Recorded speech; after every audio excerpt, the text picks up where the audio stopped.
Okay guys, I'm going to make gagawa ko ng paksiw. So this is how I make my paksiw.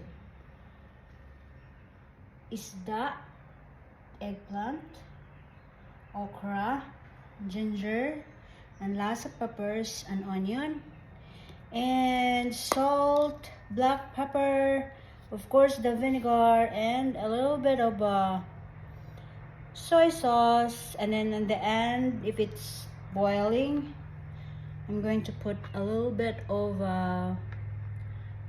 oil. So, ganito ako magpaksiw. Yan.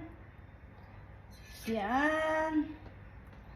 Tapos, gulay. Gulay.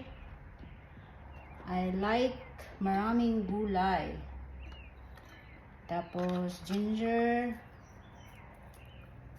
Pacham ra to guys ha, pacham. Akin lang tong version guys. Guys.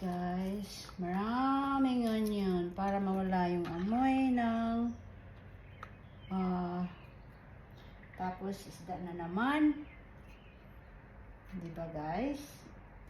Oh, by the way, I'm gonna put a little bit of salt first before I do another layer, so it soaks in.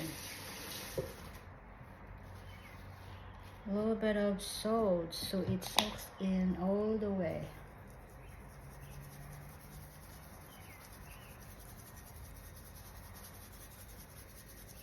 Kasi paksiw guys, maraming asin.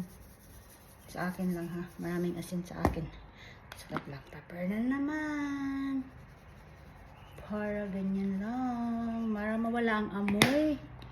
Tapos, gulay again. Gusto ko maraming gulay, guys.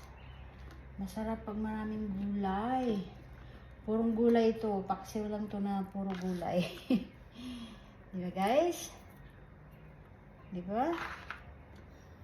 Yan. Maraming. Sarap ng gulay ko, no? Akin lang to ha, version ko lang to ha. Saka usually nilalagyan kong dalawang lang, dahon ng bay leaf para mawala yung langsa. Diba guys? Tapos, titimplahan na natin. Yeah. More. Ano lang to ha, pacham ko lang to, pacham. Pacham ko lang to guys, pacham. Kayo nang bahala guys. Basta sa akin lang to ha. Version ni Leia. Diba guys? Pacham. Maraming suka. Kasi maraming isda at saka maraming gulay. Diba? Tapos, kunting tuyo lang. Kunting. Yan. Yun lang.